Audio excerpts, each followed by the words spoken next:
warahmatullahi wabarakatuh. Alhamdulillahi rabbil alamin wal aqibatu lil muttaqin wala udwana illa 'alal zalimin. Wassalatu wassalamu ala asyrafil anbiya'i wal mursalin wa ala alihi wa sahbihi ajma'in. Rabbana iftah bainana wa baina qaumina bil haqqi wa anta khairul fatihin. Amma ba'du. Yang dihormati Tuan Imam, Tuan Pengurusi Masjid, Barisan EJK Masjid, tuan-tuan, puan-puan yang dirahmati Allah sekalian. Saya baru balik daripada umrah, tuan-tuan. Masa tak apa nak betul lagi. Masa Arab Saudi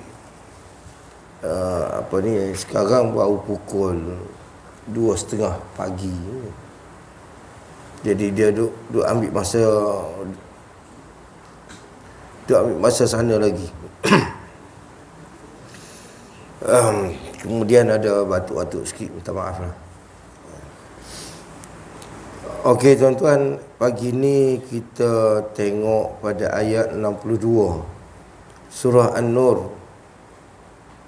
Ayat 62 surah An-Nur ke surat 359.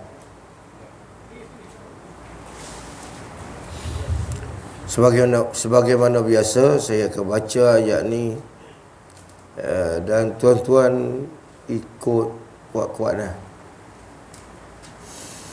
A'udzubillahi minasyaitonir rajim.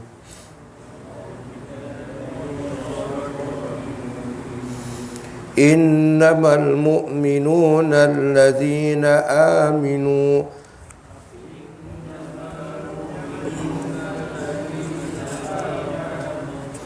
الذين آمنوا بالله ورسوله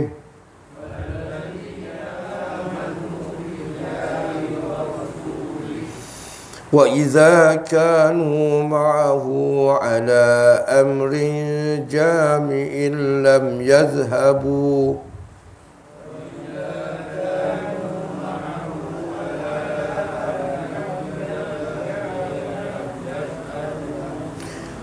لم يذهبوا حتى يستأذنوه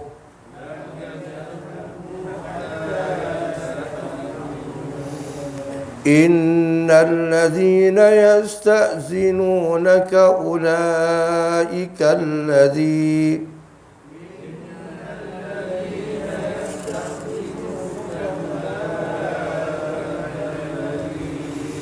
أولئك الذين يؤمنون بالله ورسوله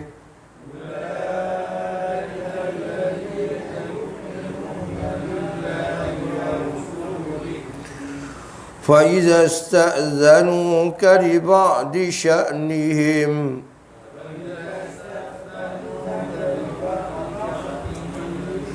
فأذن لمن شئت منهم واستغفر لهم الله إن الله غفور رحيم.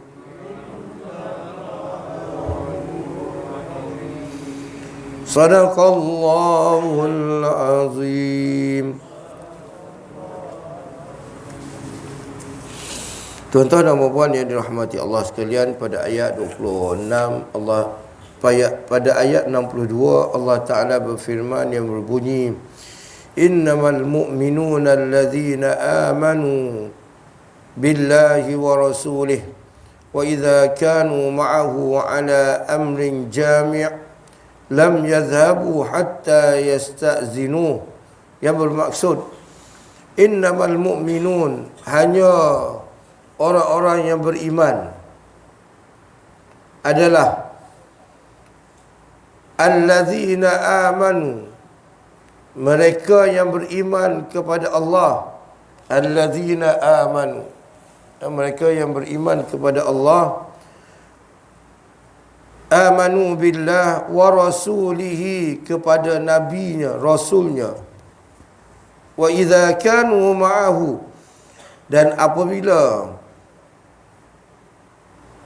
mereka turut bersama-sama dengan Rasulullah ala amrin jami'in, dalam suatu perkara yang memerlukan perhimpunan ramai, lam yazhabu, mereka tidak akan meninggalkan majlis perhimpunan itu hatta yasta'zinu, sebelum mereka meminta izin kepadanya. Tuan-tuan dan puan yang dirahmati Allah sekalian, ini antara adab yang diajar oleh Allah Subhanahu wa taala kepada umat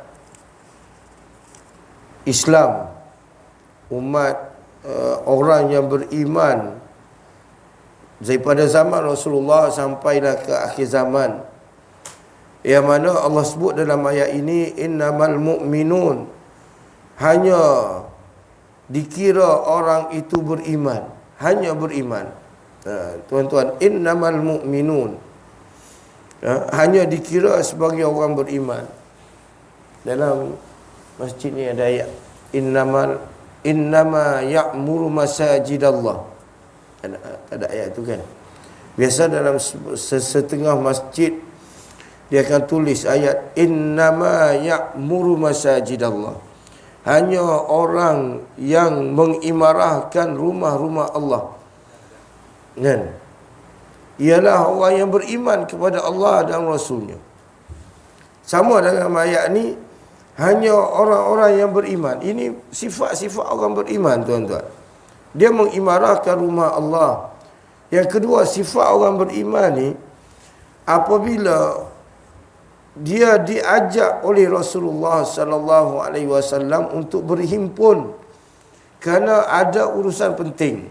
Yalah, Nabi ni, tuan-tuan, sebagai ketua pemimpin kepada seluruh umat Islam sewaktu berada di Madinah, sentiasa ada je masalah-masalah yang perlu ditangani oleh Nabi sallallahu alaihi wasallam, yang memerlukan bantuan dan sokongan orang ramai.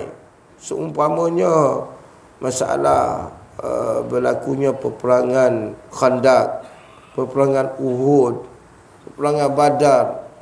Nabi, tuan-tuan, duduk berada di Madinah Al-Munawwarah selepas hijrah hanya 10 tahun je. Dalam masa 10 tahun tu ada 25 siri peperangan. Ada 25 siri peperangan. Waktu buat perang je, tuan-tuan. Maknanya setahun ada berapa, tuan-tuan? 25 bagi 10. Maknanya 2 kali lebih berlaku peperangan dalam setahun, tuan-tuan. Ini benda besar. Perang mati, tuan-tuan. Bukan perang ni benda kecil. Jadi Nabi perlu menghimpun sahabat-sahabat, panggil sahabat-sahabat yang orang kata sahabat-sahabat besar macam Sayyidina Abu Bakar, Umar, empat orang sahabat besar tu dan sahabat-sahabat yang lain. Untuk apa, tuan-tuan? Untuk berbincang. Kalau kita ni dah nak pilihan raya ni, berhimpun, kan? Pada pandangan saya, dah banyak dah parti politik berhimpun sekarang, kan, untuk mengumpul untuk berhadapan dengan PRU. Dia panggil berhimpun. Pasal apa panggil berhimpun tu? Semua parti-parti ni sebab nak buat kerja, supaya mereka mendapat kemenangan dalam PRU yang ke-15 ni. Kalau kita zaman sekarang macam tu. Zaman Nabi pasal perang, selain daripada perang ada lagi urusan-urusan lain yang mana Nabi perlu panggil sahabat-sahabat ni. Jadi sahabat-sahabat ni datang, wa idza kanu ma'ahu, apabila mereka bersama dengan Rasulullah sallallahu alaihi wasallam ala amrin jami'in, di atas perhimpunan yang memerlukan lam yazhabu, mereka tidak akan pergi, maknanya tidak akan meninggalkan perhimpunan tersebut. Mereka dah pergi dah, cuma nak tinggal majlis tu. Nak tinggal majlis tu macam mana? Lam yazhabu, mereka tidak akan meninggalkan majlis hatta yasta'zinu, sehinggalah dia mendapat kebenaran, keizinan daripada Rasulullah sallallahu alaihi wasallam. Nak keluar daripada majlis yang Nabi sendiri panggil tu, mereka minta izin, tuan-tuan. Ini Allah kata tanda-tanda orang-orang beriman kepada Allah dan Rasul. Sebab tuan-tuan, bila datang ramai, berbincang ramai, ada yang nak hilangkan diri. Kata ni benda ni tak penting lah bagi aku. Bagi dia rasa tak penting. Ataupun dia ada urusan lain yang agak penting lagi, kan, daripada perbincangan tu. Setengah orang hilang gitu je, tuan-tuan. Kan? Dia duduk belakang sikit, kan. Lepas tu dia menyusuk slow-slow, kan. Menyusuk, orang kata dia esok sikit-sikit, kan. Esok sikit-sikit keluar, hilang. Ada setengah orang macam tu. Itu bukan perangai orang beriman, tuan-tuan. Orang beriman, dia nak keluar, nak pergi mana, minta izin dengan Rasulullah sallallahu alaihi wasallam. Kalau Rasulullah izin keluar, baru dia akan pergi keluar. Sebab Rasulullah sallallahu alaihi wasallam dia mengetahui apa masalah kita, kan? Jadi orang yang keluar daripada majlis tu secara senyap-senyap, hilang senyap-senyap, tengok-tengok tak ada, mana dah si mamak ni, hilang dah mamak ni, kan? Tadi nampak ada tadi, kan? Itu bukan tanda-tanda orang beriman, kan? Jadi Allah ajar kita dengan Nabi macam tu, dengan pimpinan kita pun macam tu, tuan-tuan. Bila ada benda-benda yang penting dengan pimpinan kita, pemimpin kita, kan, dia panggil kita, agak teruklah, tuan-tuan, kalau Perdana Menteri panggil tuan-tuan, kan, sebab ada benda penting, tengah-tengah berbincang, tuan-tuan hilang senyap-senyap gitu je. Itu adab ke? Tak betul. Kena hormat. Itu Perdana Menteri, tuan-tuan. Itu Perdana Menteri, itu kena hormat. Jadi kalau kita ada urusan penting, contohnya ada kematian, tengah-tengah bincang, ada ahli keluarga kita yang meninggal dalam masa tengah-tengah bincang tu, minta lah izin keluar. Jangan kata terus belah hilang. Terus belah hilang tu, itu innamal mu'minun tu tak ada, kan? Hanya dikira orang itu beriman, kan? Beriman dengan siapa? Beriman dengan Allah dan Rasul, kan? Bukan kata Allah nafikan kita beriman pada Rasul. Dengan Allah sendiri pun kita tidak beriman. Jadi itu antara budaya ataupun akhlak yang diajar oleh Allah Ta'ala kepada kita umat manusia supaya beradab. Sekarang tuan-tuan, macam saya sebut tadi, PRU, kita dipanggil untuk berbincang, kena pergi ya tuan-tuan. Itu benda penting. Jangan kita kata mengundi ni satu benda yang tak ada kaitan dengan aku, tak ada kaitan. Nabi mentadbir, Nabi memerintah, maknanya Nabi terlibat dengan politik. Jangan kata politik tak boleh kita campur tangan. Itu ajaran sesat yang mengatakan kita sebagai orang Islam tak perlu campur tangan dalam urusan politik. Itu adalah ajaran sesat, tuan-tuan. Kena campur tangan. Itu adalah hak kita. Kita nak tentukan siapa pemimpin kita. Sebab pemimpin ni ada yang baik, ada yang tak baik, tuan-tuan. Kalau nak jadi imam solat waktu 5 minit, 10 minit pun kita pilih orang. Kalau naik imam dia baca tak sedap, waduh, sakit telinga. Kan? Kita rasa tak selesa nak sembahyang. Tapi imam kita kat sini saya memang seronok dengar bacaan dia. Kan?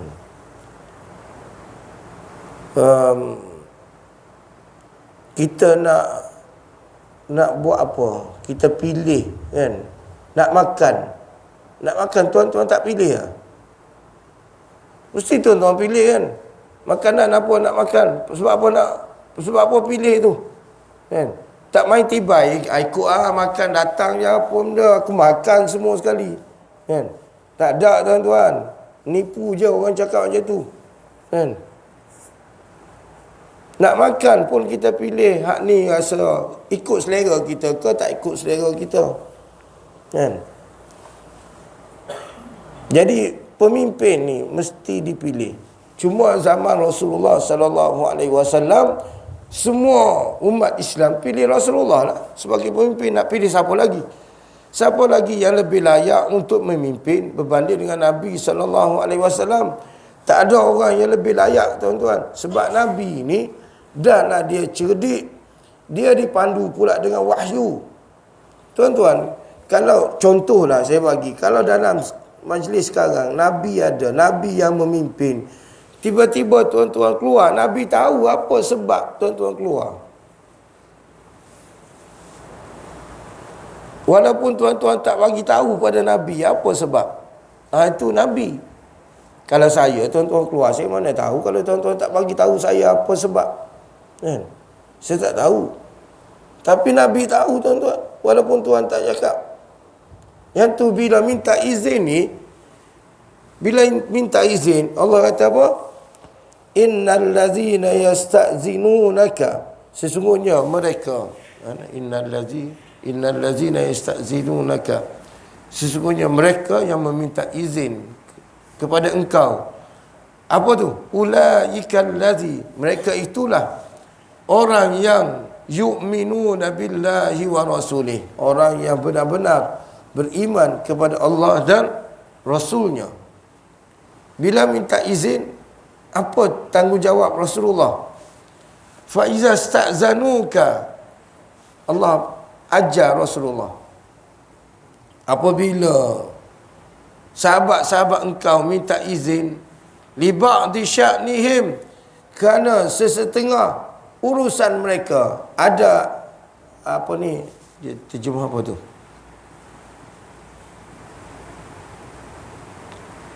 sesuatu keperluan, li ba'di sya'nihim, kerana sesuatu keperluan.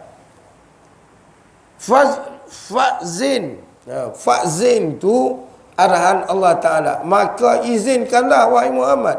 Fa'zin, benarkanlah. Kalau dia minta izin kerana ada beberapa keperluan, benarkanlah mereka untuk keluar. Liman syi'ta minhum, kepada siapa yang orang yang kau kehendaki. Tengok orang ni memang penting sangat nak keluar, itu terpulang kepada engkau ya Rasulullah. Kan? Tapi kalau boleh izinkan, izinkan, kata Allah Ta'ala. Liman syi'ta, kepada sesiapa yang kau nak bagi keizinan. Sebab Nabi, kalau macam Sayyidina Abu Bakar, Sayyidina Umar tu, kemungkinan Nabi tak izin keluar lah. Sebab ini sahabat besar. Kan? Ini sahabat besar. Wastaghfir lahumullah, dan mohon ampunlah kepada Allah Ta'ala bagi mereka yang keluar, yang minta izin tu, yang minta izin keluar tu.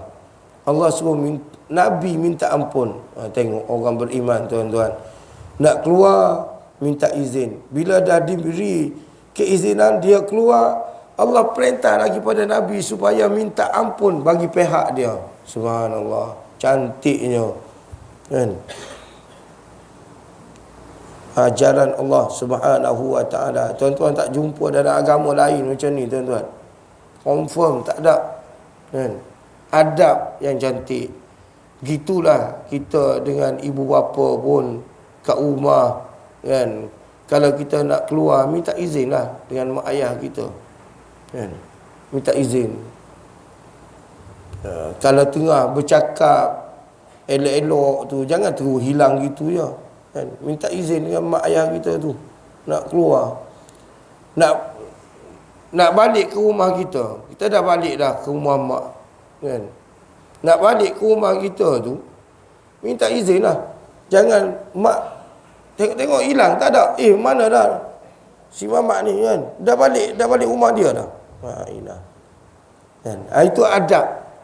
Adab yang diajar dalam Islam cukup cantik, cukup indah, tuan-tuan. Amalkanlah, tuan-tuan. Bukan kata tak nak bagi siapa-siapa keluar daripada majlis tu, bukan. Ada orang yang perlu diberi keizinan untuk keluar.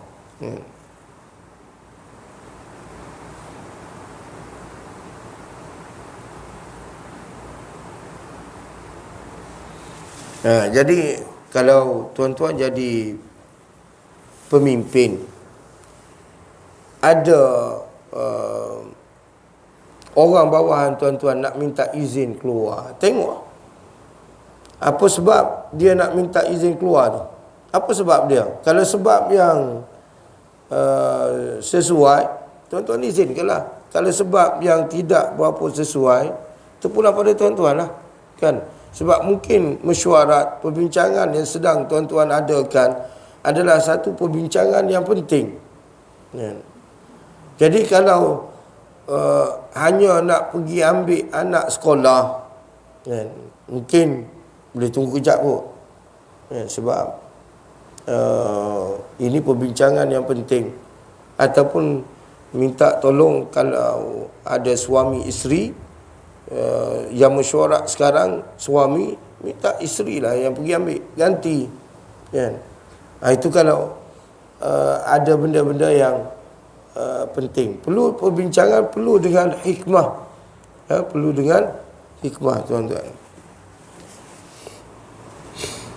Pada ayat 63 Allah Ta'ala berfirman, La taj'alu du'a ar-rasul bainakum ka du'a'i ba'dikum ba'da.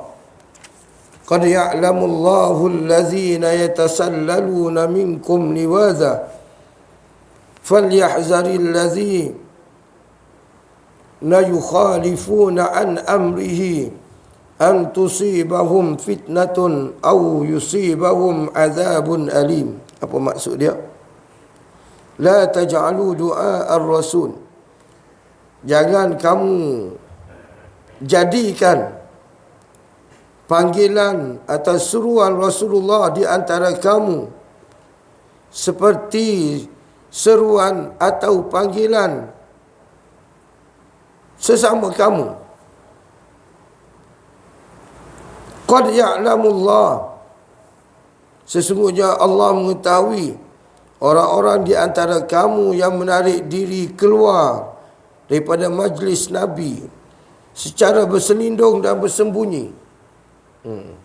Tengok, bila Allah cakap macam ni, orang yang keluar daripada majlis Nabi tadi secara tersembunyi itu, Allah kata Allah Maha mengetahui, Allah tahu. Bila Allah tahu, Allah bagi tahu pada Nabi SAW, kan?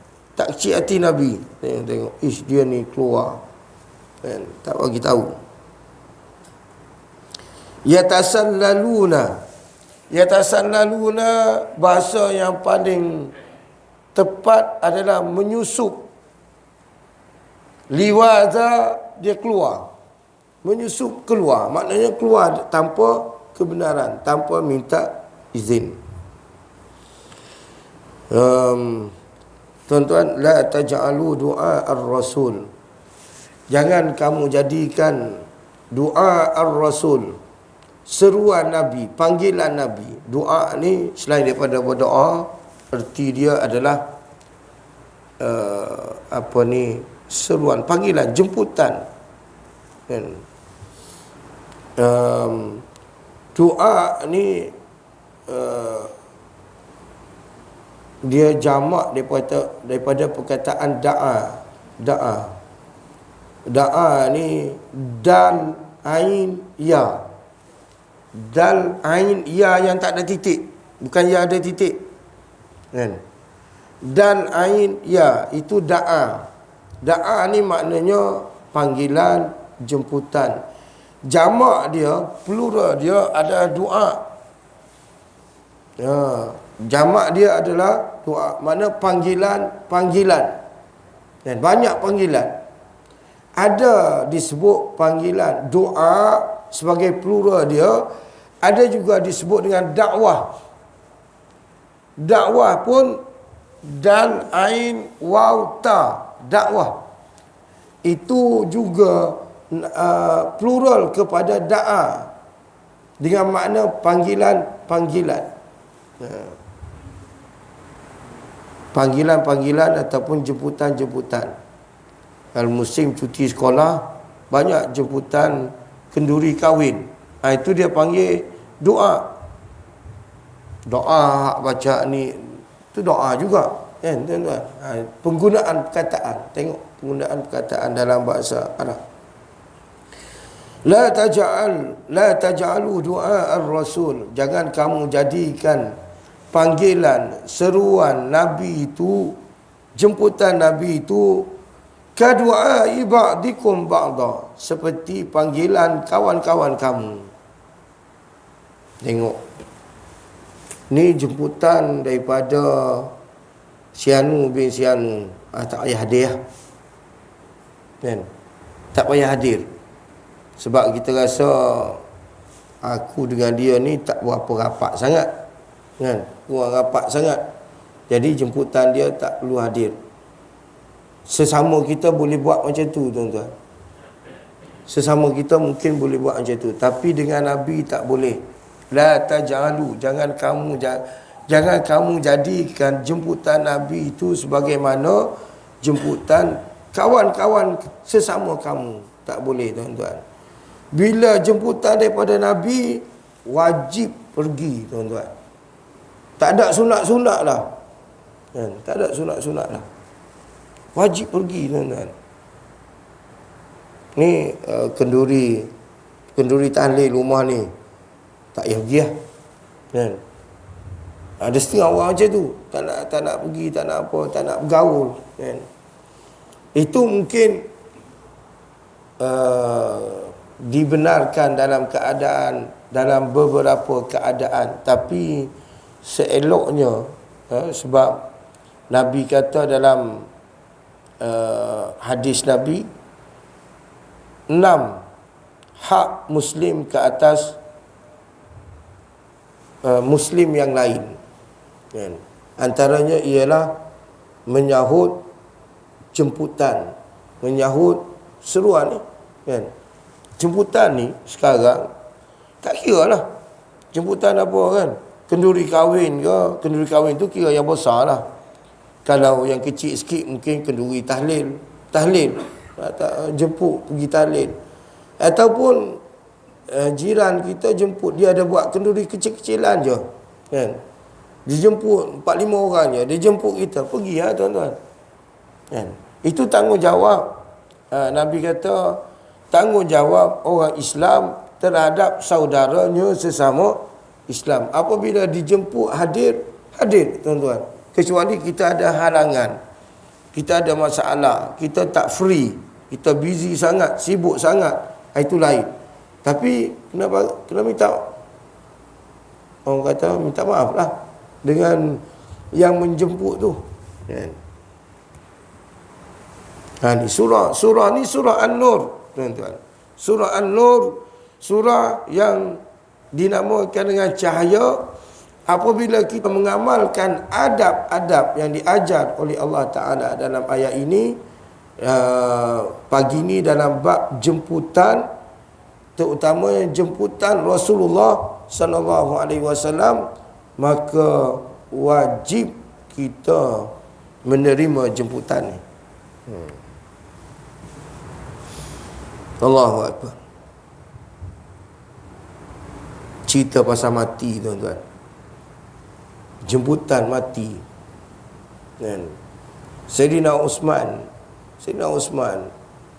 ya, dia bermimpi sebelum dia nak kena racun oleh musuh dia. Dia bermimpi Rasulullah jemput dia berbuka puasa. Rasulullah jemput dia berbuka puasa. Padahal Rasulullah tak ada lama dah. Itu dalam mimpi dia. Dan mimpi. Dia sahut, tuan-tuan. Sahut. Dia sahut. Bangun esok kan pagi dia puasa. Kan? Siang hari dia kena racun. Kan? Malam di mana tak ada berbuka puasa lah. Tak ada berbuka puasa, dia dah meninggal. Berbuka puasa bersama Rasulullah di syurga, tuan-tuan. Jemputan. Dia apa ni? Dia menerima jemputan Rasulullah sallallahu alaihi wasallam. Tuan-tuan, nak mati macam tu kan? Dia ada jemputan tu. Dia datang awal. Jemputan tu datang awal sebelum tiba masanya. Begitu juga dengan Rasul Nabi sallallahu alaihi wasallam. Bila sampai tiba masanya nak wafat, malaikat akan datang, malaikat maut datang untuk nak cabut nyawa Rasulullah, tapi diberi dua pilihan. Semua Nabi diberi dua pilihan. Semua Nabi. Kita tak ada, tuan-tuan. Kita manusia biasa tak ada pilihan tu. Dia diberi dua pilihan. Sama ada nak panjang umur, nak teruskan dakwah, kemudian masuk syurga, ataupun nak bertemu dengan Allah Ta'ala terus dan masuk syurga. Nabi ini diberi dua pilihan. 25 orang Nabi kan. Bukan 25 orang, ramai. Nabi ramai kan? Semua Nabi yang macam tu. Tapi semua Nabi akan pilih bertemu dengan Allah Ta'ala. Termasuklah Nabi kita Muhammad sallallahu alaihi wasallam diberi dua pilihan. Sama ada Rasulullah nak dilanjutkan usianya ataupun nak bertemu dengan Allah Ta'ala. Yang tu Rasulullah pilih bertemu dengan Allah Ta'ala di saat akhir hayat Rasulullah, di saat akhir nafas Rasulullah. Nabi menyebut Ar-Rafiqul A'la, Ar-Rafiqul A'la. Nabi sebut. Apa maksud dia? Kawan yang tertinggi, iaitu Allah Ta'ala. Nabi pilih Allah Ta'ala. Kalau Nabi nak panjang umur, boleh je kan? Tapi jemputan Allah Ta'ala tu lebih penting kepada para anbiya.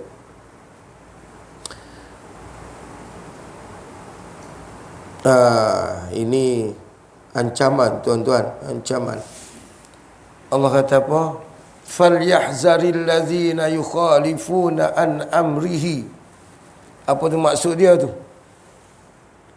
Maka adalah orang-orang yang menyalahi perintah Rasul rasa takut. Falyahzar ni, maka hendaklah ada rasa takut, rasa bimbang.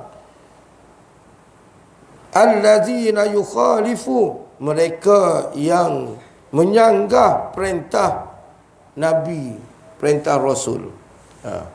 Ni orang yang keluar secara senyap daripada majlis Rasulullah sallallahu alaihi wasallam, sepatutnya dalam hati mereka ada rasa takut. Tuan-tuan, takut apa? Antusibahum, akan menimpa mereka fitnatun, fitnah, ujian-ujian yang berat, au yusibahum, ataupun akan menimpa mereka azabun alim, azab yang teramat pedih. Itu dengan Rasulullah, jangan main-main. Kalau Rasulullah panggil, pergi. Kan? Jemput, pergi, tuan-tuan. Ini kalau Rasulullah ada. Kalau tuan-tuan mimpi dengan Rasulullah, orang yang hampir dengan Allah Ta'ala, orang yang banyak berselawat pada Rasulullah sallallahu alaihi wasallam, Allah bagi mimpi dia berjumpa dengan Rasulullah. Nabi kata, siapa yang melihat aku di dalam mimpi, sebenarnya dia melihat aku yang sebenar.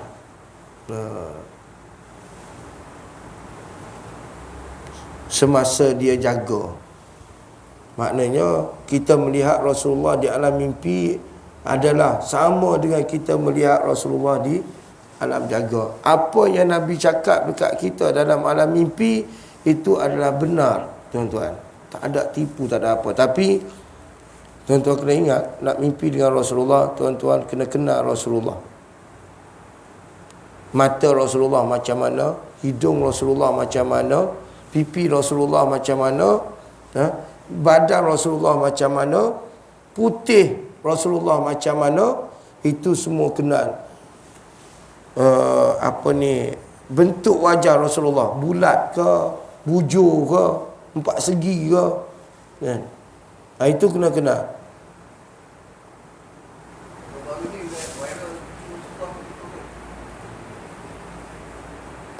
Yang tu saya tak pastilah. Tak pasti tu Haji.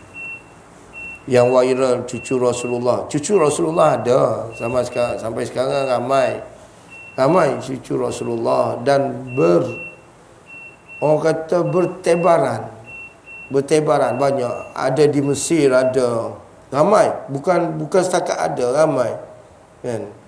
Walaupun cucu Rasulullah tu hanya melalui daripada Saidina Husin, Saidina Hasan, kan? Dua orang tu, tapi bertebaran, tuan-tuan, ramai.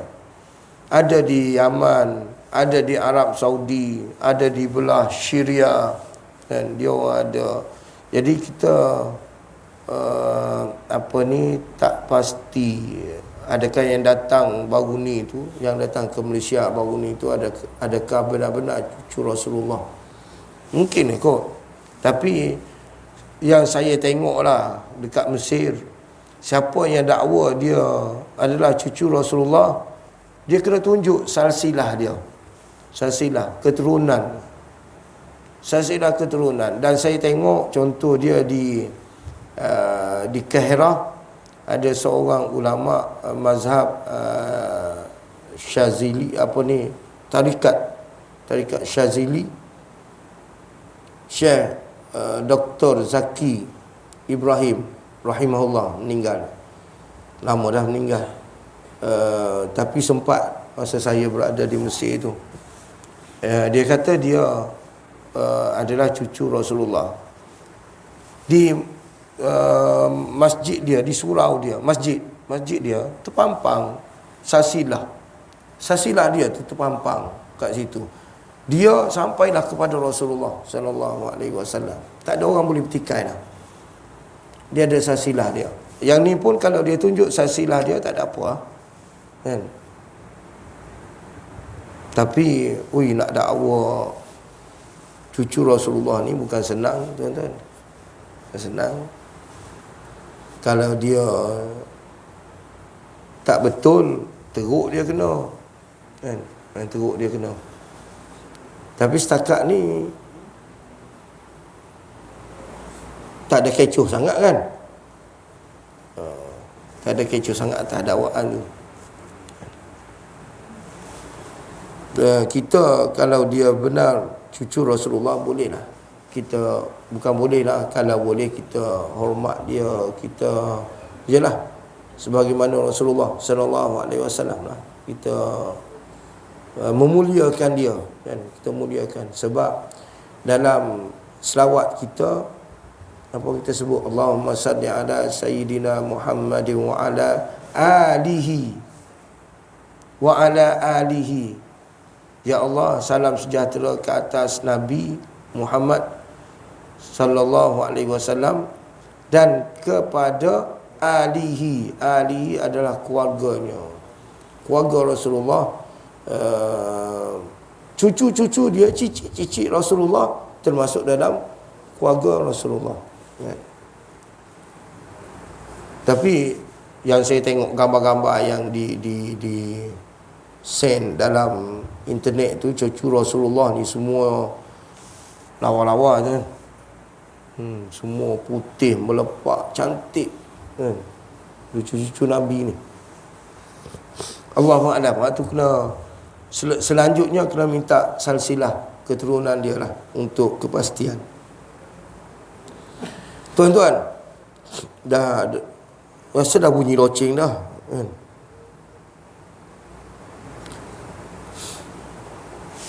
Masuk waktu ni duha dah. Falyahzaril ladzi, jangan main-main, jangan dengan Nabi, jangan main-main tuan-tuan. Kalau Nabi panggil datang, dan jangan keluar kecuali dengan izin dia.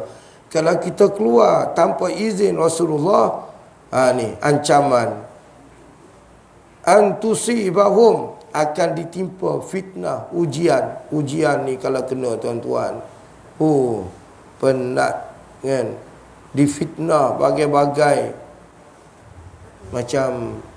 Dalam sejarah tu Juraij yang difitnah dengan berzina kan, fitnah berzina tuan-tuan. Allahu akbar. Walaupun dia betul tak buat berzina, tapi tuan-tuan tengoklah macam mana sedih, sakit jiwa dia nak berhadapan dengan fitnah. Fitnah ni jangan main-main tuan-tuan. Jadi jangan cari pasal dengan Nabi kan. Jangan keluar daripada majlis Rasulullah. Kerana apa? Kerana kalau keluar tanpa izin mungkin akan ditimpa fitnah, au yusibahum, ataupun ditimpa dengan azab yang amat pedih. Nasib baik Rasulullah dah tak ada dah sekarang. Kalau ada tuan-tuan, dalam majlis dia, walaupun orang dah berpuluh ribu kan hadir, kita jangan ingat kita hadir seorang, Nabi tak tahu kan, kita mula nak nyusup keluar. Itu tak betul, itu tak boleh kan. Jadi saya rasa cukup sekadar itu untuk pagi ni tuan-tuan. Adab kita dengan Rasulullah sallallahu alaihi wasallam, adab kita dengan kawan-kawan dalam urusan jemputan kenduri dan sebagainya. Pergi makan kenduri rumah kawan-kawan, nak balik minta lah izin, adab dia kan, salamlah dulu, kecuali ada urusan yang memang tak dapat dielakkan, tempat sebelah gitu je kan. Adabnya minta izin, cantik. Allah ajar minta izin je pun, bukan susah pun kan, minta izin nak balik. Itu saja daripada saya, wallahu a'lam. Wassalamualaikum warahmatullahi wabarakatuh. A'udzubillahi minasyaitonir rajim. Bismillahirrahmanirrahim. Alhamdulillahi rabbil alamin. Wassalatu wassalamu ala asyrafil anbiya'i wal mursalin sayyidina Muhammadin sallallahu alaihi wasallam. Allahumma allimna ma yanfa'una wanfa'na bima 'allamtana warzuqna fahma. Allahumma faqqihna fid din wa 'allimna at-ta'wil. Rabbana iftah bainana wa baina qaumina bil haqq wa anta khairul fatihin. Wa sallallahu ala sayyidina Muhammad wa ala alihi wa sahbihi ajma'in. Walhamdulillahi rabbil alamin. Taqabbal